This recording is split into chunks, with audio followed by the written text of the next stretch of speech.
भक्तों, बड़े भाग्य से हम सुंदर सी कथा का रसपान करते हुए अपने जीवन को कृतार्थ कर रहे हैं। बड़े भाग्य पायहि सत्संगा, बिनहि प्रयास होहि भव भंगा।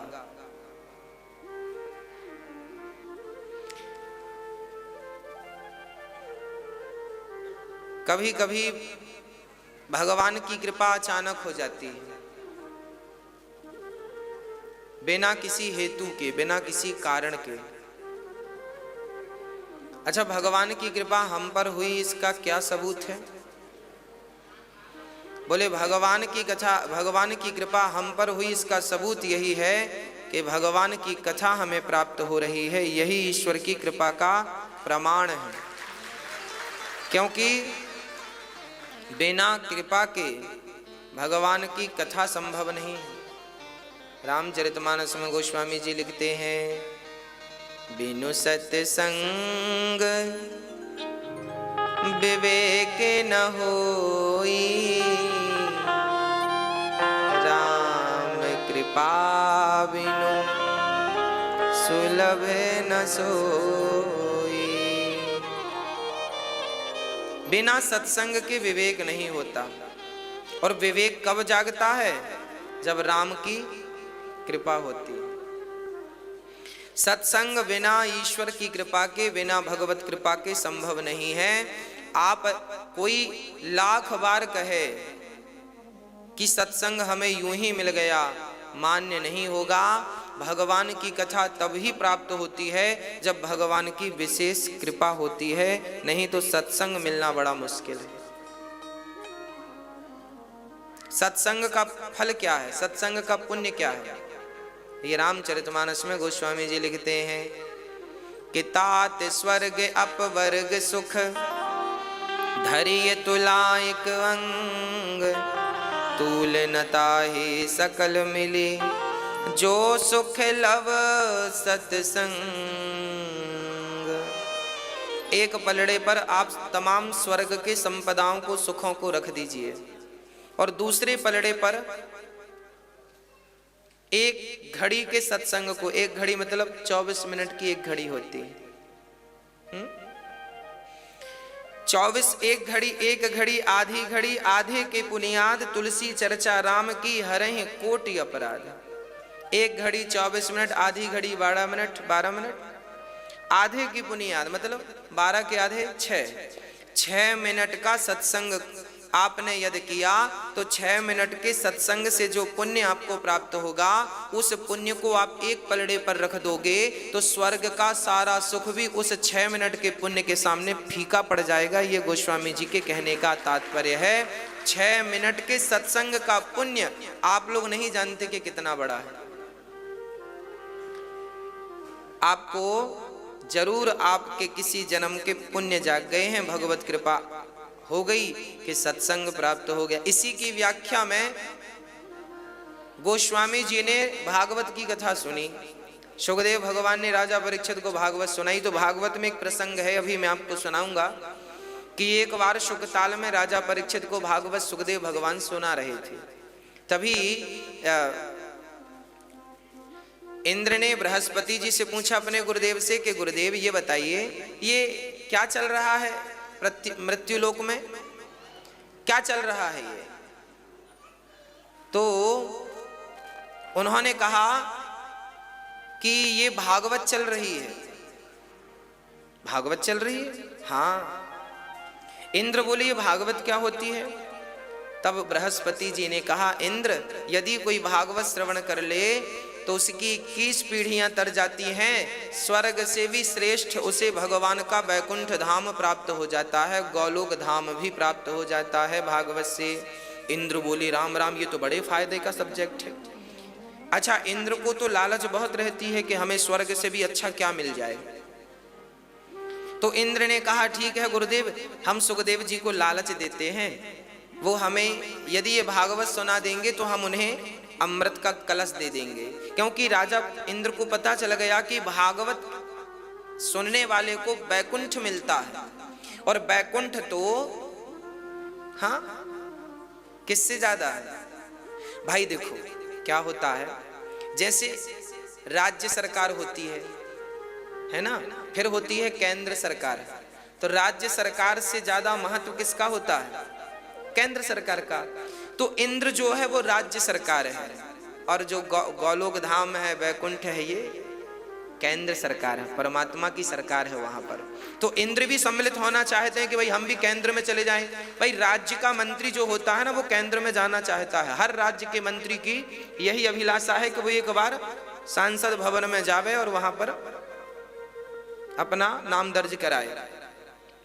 हर राज्य मंत्री की अभिलाषा है कि वो केंद्र में जावे, एक बार केंद्र का मंत्री बन जाए। उसी प्रकार इंद्र जो हैं वो राज्य के मंत्री हैं। राज्य एक छोटा सा राज्य है, जैसे दिल्ली एक छोटा सा राज्य है। दिल्ली के छोटे से राज्य में ऐसी स्वर्ग भी एक छोटा सा राज्य है, उसके मुख्यमंत्री इंद्र महाराज हैं। इंद्र वहां के मुख्यमंत्री हैं। तो इंद्र ने क्या सोचा कि हम ऐसा करें कि हम भागवत सुन लें, तो फिर स्वर्ग तो हमारा रहेगा। उनको ये लगा कि शायद वैकुंठ भी हमारा हो जाए भागवत के चक्कर में। तो बड़ा अच्छा विचार किया इंद्र ने, और अमृत भर के, अच्छा अमृत तो इंद्र के पास था ही, थोड़ा सा पानी वानी मिला लिया, कलश भर लिया और भर के चले सुखदेव जी को। सुखम नत्वा वदन सर्वे स्वकार्य कुशलासुरा। अपना कार्य करने में जो कुशल हैं देवता, अच्छा देवता इंद्र जो है ना, अपने काम को करने में बड़े कुशल हैं, बड़े चतुर व्यक्ति हैं, अपना काम बना लेते हैं कैसे भी करके। अब चले सुखदेव जी को नमस्कार किया। सुखदेव जी नमस्कार, नमो नारायण, जय श्रीमन नारायण। सुखदेव जी बोले इंद्र राम राम जी, बैठो बैठो बैठो। कैसे आगमन हुआ? प्रभु जी सुने, आपने कथा सुनानी शुरू की, हम चले आए। अच्छा सुखदेव भगवान बोले तो देखो परीक्षित बैठे हैं मुख्य यजमान बन के, ये सभी संत लोग बैठे, आप भी कहीं जगह मिल जाए तो बालू में बैठ जाओ, क्योंकि वहां बोरा फट्टी बिछाने को बिछात तो थी नहीं, सबको बालू में बैठना, बैठ जाओ। इंद्र को लगा राम राम। अच्छा इंद्र को क्या, जो बड़े पद पे चला जाता है ना, वो सब बराबर में सबके साथ बैठने में हिचकिचाता है। इंद्र को लगा मैं तो इंद्र का राजा हूँ, इन सब के बराबर में कैसे बैठूं। तो उन्होंने कहा गुरुदेव हमें कथा सुना दो, किसी को मत सुनाओ, इसके बदले दक्षिणा में जो चाहिए दूंगा। ये अमृत लाया हूं, स्वर्ग से अमृत लेकर आया हूं। इंद्र बोले अमृत ले लो।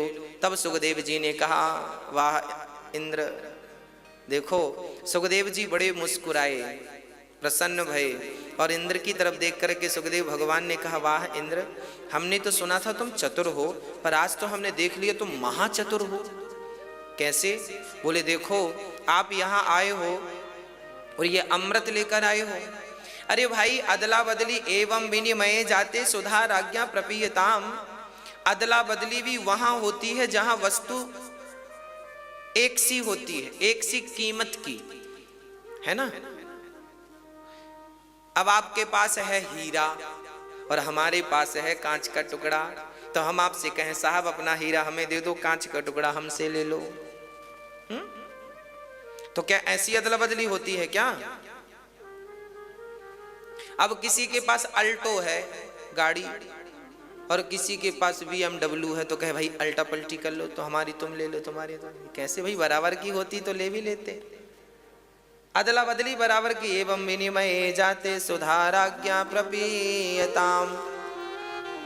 क्या करें अब बराबर की। क्वा सुधा क्व कथा लोके क्व कांचः क्व मणिर्महान् ब्रह्मरातो विचार्यैवं तदा देवांज हास हा हा हा। सुखदेव भगवान को हंसी आ गई, हंस पड़े सुखदेव भगवान। क्यों?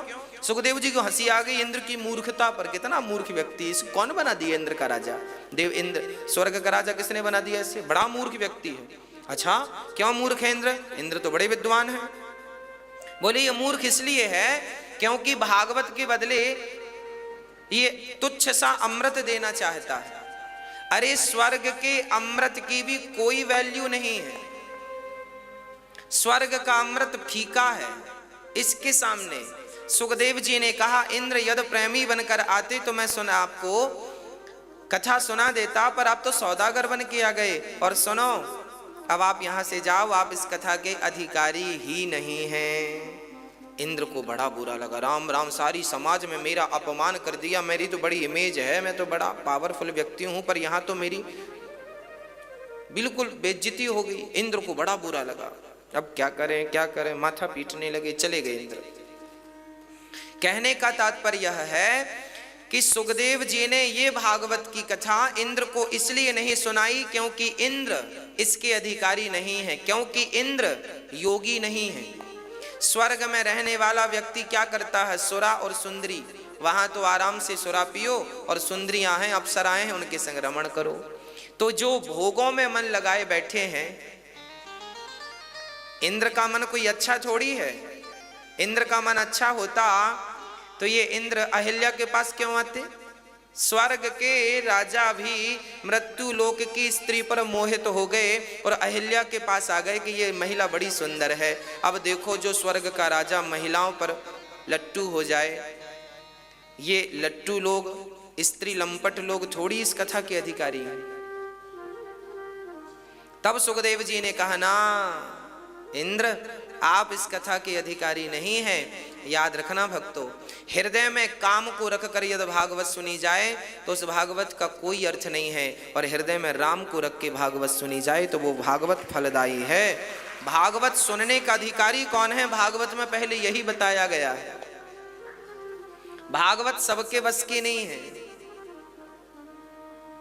हाँ, सुनने को तो सब सुन लेंगे, अच्छी बात है, पर भागवत के परम तत्व को वही समझ पाएगा, भगवान का साक्षात्कार वही कर पाएगा जिसका चित्त बिल्कुल शुद्ध है, निष्कलंक है, जिसका चित्त बिल्कुल शांत हो चुका है। जब पानी स्थिर हो जाता है, ना हवा चलती है, ना कोई कंकड़ पत्थर की लहर होती है, जब पानी बिल्कुल शांत होता है तो उस शांत जल में आप जरा झांक कर देखना, आपका चेहरा बिल्कुल स्पष्ट दिखेगा। हाँ या ना? दिखता ना, बिल्कुल साफ दिखता है, कांच दर्पण की तरह दिखता है। हाँ कि ना?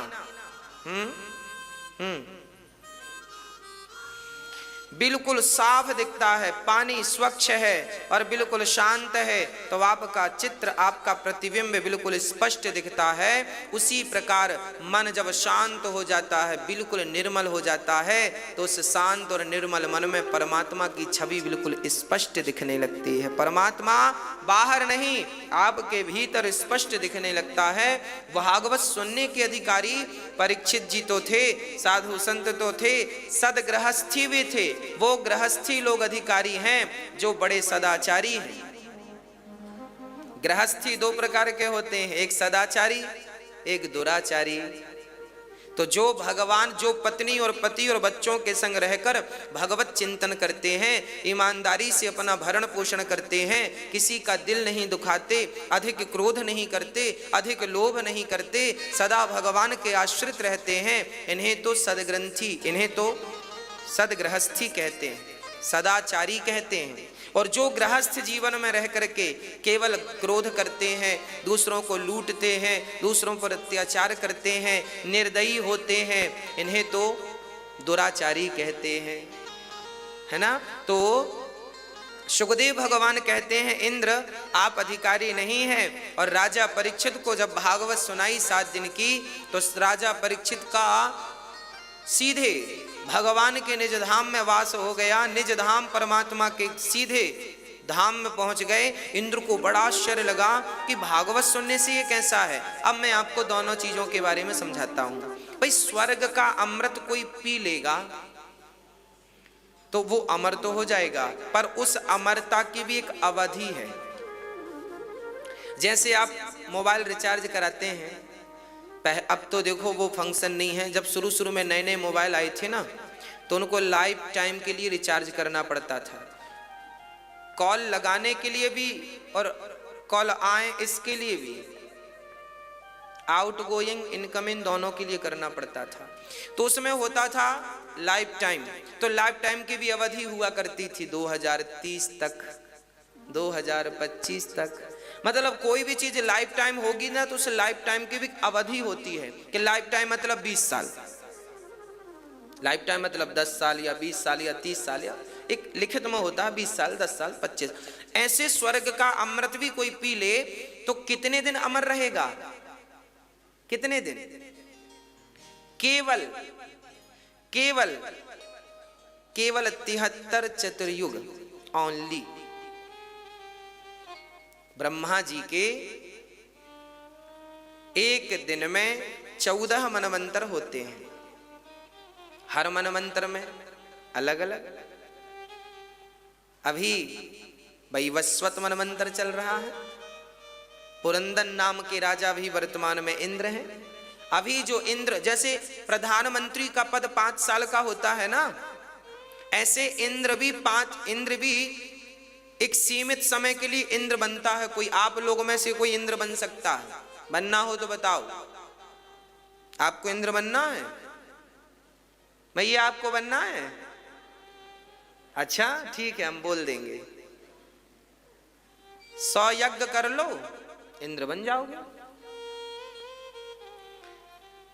जैसे प्रधानमंत्री बनने के लिए आपकी पार्टी में इतनी सीट होनी चाहिए, इतने आपने सीट हासिल कर ली तो आप प्रधानमंत्री, इतनी सीट ले आए तो आप राष्ट्रपति। उसी प्रकार आपने 100 यज्ञ कर लिए तो आप इंद्र। आप कर लो, आप लोग 100 यज्ञ। पुरंदन नाम के राजा अभी इंद्र बने बैठे हैं। ये जो कथा है, जो इंद्र आए थे सुखदेव जी के पास, ये पुरंदन नाम के इंद्र आए थे, और इन्हीं को भगवान सुखदेव जी ने कहा जाओ। और 7 दिन में जब राजा परीक्षित की सदगति हुई तो इन इंद्र ने एक तराजू बांधी स्वर्ग लोक में, एक पलड़े पर भागवत जी को रखा, दूसरे पलड़े पर स्वर्ग के। देखो इंद्र को बड़ा अहंकार, देखो तो मेरे से बड़ा कौन आ गया। और जब तौल कर देखा तो स्वर्ग का कल्प वृक्ष, सोना चांदी सब चढ़ा दिया, पर भागवत का पलड़ा भारी रहा। तब इंद्र ने भगवान को प्रणाम किया, प्रभु क्या अपराध हो गया हमसे, ये तौल बराबर का क्यों नहीं हो रहा है। तब भागवत से भगवान प्रकट हो गए। बोलिए भागवत भगवान की। और इंद्र से कहते हैं, इंद्र क्या आप हमसे अपने स्वर्ग का सुख तौलना चाहते हैं? अरे ये भागवत प्रत्यक्ष कृष्ण एव ही, ये भागवत स्वयं भगवान है, प्रत्यक्ष परमात्मा है,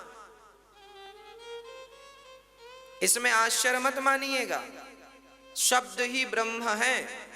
अच्छा एक बात बताओ, आपको हम प्रैक्टिकली समझाएं। अच्छा ये बताओ, आपको कोई गाली दे तो आपको गुस्सा तुरंत आता है कि 1 घंटे बाद आता है? बोलो मैया जी, ओ मेरी माँ, बताओ आपको कोई गाली दे तो गुस्सा तुरंत आता है कि 1-2 घंटे बाद? तुरंत आता है, तुरंत आता है। आपका कोई अपमान करे तो आपको गुस्सा तुरंत आता है, क्रोध तुरंत आता है। अच्छा गाली क्या है? गाली कहां से निकलती है? मुख से। और कथा भी कहां से निकल रही है? अच्छा गाली प्रवेश कहां से करती है? कान से। और कथा भी प्रवेश कहां से कर रही है? कान से। अब जरा ध्यान से समझिएगा, गाली भी वहीं से निकलती है जहां कथा निकलती है, जहां से, और प्रवेश भी गाली वहीं से करती है जहां से कथा प्रवेश करती है। पर दोनों में अंतर देखिएगा कि कथा गाली आप सुनते हैं तो गुस्सा तुरंत आता, आप बिल्कुल शांत हो, प्रसन्न हो, और आपको कोई गाली दे दे तो तुरंत आपको गुस्सा आ जाता है कि नहीं? तुरंत आपका मन अशांत हो जाता है कि नहीं?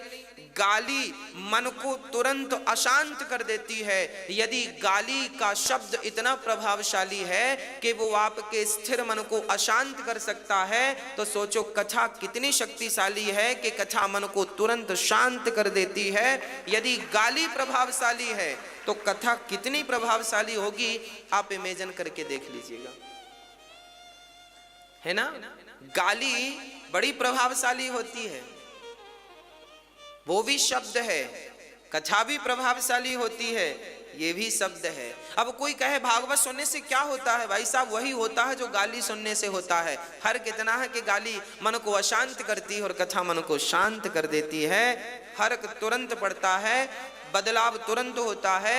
कई लोग हमें मिले जो बोले महाराज जी हम मरने वाले थे पर कथा ने हमें मरने से रोक लिया, हम डिप्रेशन में जाने वाले थे या चले गए थे पर कथा ने हमें उबार लिया, डॉक्टरों की दवाई लाखों की खाई पर वो आनंद नहीं आया जो आनंद इस कथा में प्राप्त हो गया।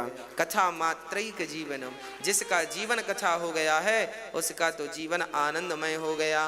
तो गोस्वामी तुलसीदास जी ने इस कथा को पूरा सुना, सुखदेव और इंद्र का प्रसंग, और इसके बदले एक चौपाई लिख दे। क्या लिख दे?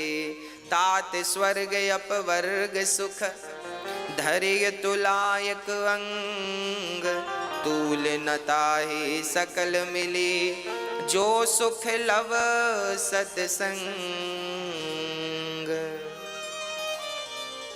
इसलिए कहते हैं सत्संग रोज किया करो, ज्यादा ना सही थोड़ा ही सही, पर सत्संग रोज करना चाहिए। भोजन रोज करते हैं तो भजन भी रोज करो, ज्यादा ना सही थोड़ी सी कथा सुन लो,